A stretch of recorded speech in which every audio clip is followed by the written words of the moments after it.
દેશમાં અમીર નેતાઓ છે તો તેની સામે ગરીબ નેતાઓ પણ છે. કેટલાક નેતાઓ કરોડોમાં રમે છે તો કેટલાક નેતાઓની પાસે માત્ર 2000 રૂપિયાથી ઓછી મિલકત પણ છે.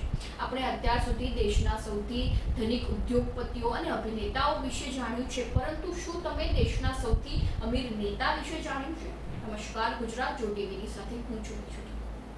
ભારતમાં નેતા અમીર જ હોય અને ન હોય તો સત્તા મળતા કરોડોમાં રમતા થઈ જાય છે. વળી સરકારના આદેશ છતાં કેટલાક નેતાઓ પોતાની સંપૂર્ણ સંપત્તિની માહિતી આપતા નથી. જો કે સોગંદનામામાં દરેક નેતાએ પોતાની સંપત્તિની સંપૂર્ણ માહિતી આપવી પડતી હોય છે. તેના આધારે આપણે દેશના સૌથી અમીર અને સૌથી ગરીબ નેતાની માહિતી લઈ શકીએ છીએ.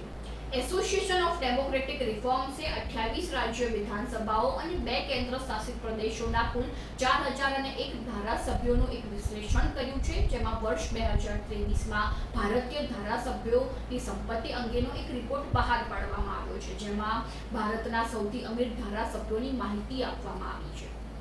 જેમાં સૌથી વધુ કર્ણાટકના નાયબ મુખ્યમંત્રી ડીકે શિવકુમાર પાસે 1413 કરોડની સંપત્તિ છે, ત્યારે બીજા સ્થાન ઉપર આઈએનડી ધારાસભ્ય કેએચ કુટુસ્વામી પાસે 1268 કરોડની સંપત્તિ છે, ત્યારે ત્રીજા સ્થાન ઉપર કોંગ્રેસના ધારાસભ્ય પ્રિયા કૃષ્ણા પાસે 1156 કરોડની સંપત્તિ છે, અને ચોથા સ્થાન પર છે ટીડીપી ધારાસભ્ય અને ચંદ્રબાબુ નાયડુ પાસે 668 કરોડની સંપત્તિ. ત્યારબાદ પશ્ચિમ બંગાળના ભાજપના ધારાસભ્ય પાસે સૌથી ઓછી 1700 રૂપિયાની સંપત્તિ છે.